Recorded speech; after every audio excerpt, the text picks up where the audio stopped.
Hello and welcome to my podcast.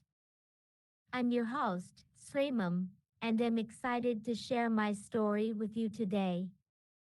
As a young woman from Cambodia who has been living in the United States since I was 3 years old, I've had a unique perspective on life. Growing up in California, I didn't really know much about my homeland until I went back to visit when I turned 18.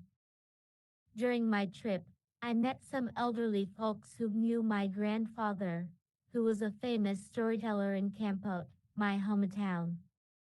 They shared with me stories about him and his adventures, which really sparked my curiosity. One of the most fascinating stories they told me was about how my grandfather used to travel around Cambodia, collecting stories from different villages and towns. He would share these stories with others, and soon, people started calling him the storyteller of Kampot. I was amazed by his stories and the way he could bring history to life.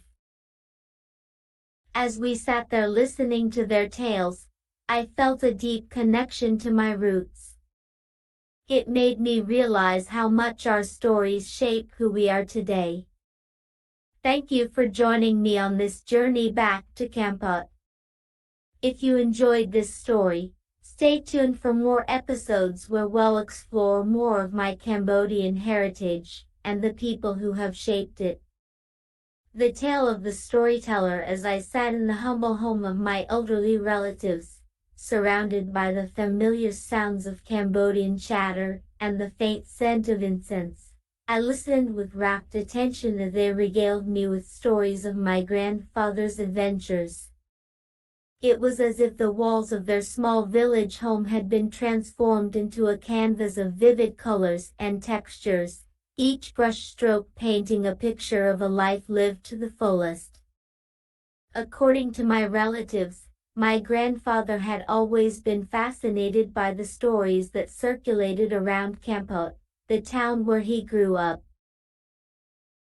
As a young boy, he would spend hours listening to the elderly folks who gathered at the local market, sharing tales of battles fought and won, of mythical creatures that roamed the countryside, and of the ancient traditions that shaped their daily lives. As he grew older, my grandfather's love for storytelling only intensified. He began to travel around Cambodia, visiting villages and towns in search of new stories to share with others. His journeys took him along dusty roads, winding rivers, and treacherous mountain passes, where he would gather around campfires and listen to the tales of the people who lived there. One story in particular stood out from the rest, the tale of a young woman named Sreymon, who had been forced to flee her home during the war.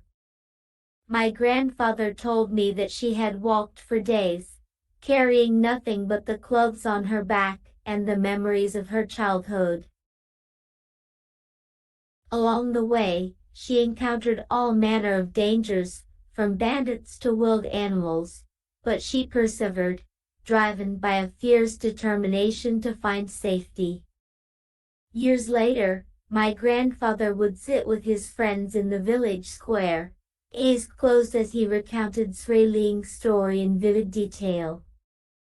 His words transported them back to that fateful moment when Sreymon had finally reached the safety of her destination, exhausted but alive. As they listened, they would nod their heads in unison, acknowledging the strength and resilience of this young woman who had faced unimaginable challenges. My grandfather's travels took him to every corner of Cambodia, where he collected stories that were both familiar and strange, often blurring the lines between reality and myth. His tales became known far and wide, earning him the nickname Storyteller of Kampot. People would come from all over to hear his stories, mesmerized by the way he could bring the past alive with just a few words. As I sat there, Listening to my relatives' stories about my grandfather's adventures, I felt a deep sense of pride and connection to this man who had spent his life sharing the stories of others. His legacy lived on in me, passed down through generations like a precious heirloom. In that moment, I knew that I would continue his work, carrying on the tradition of storytelling that had been so dear to him.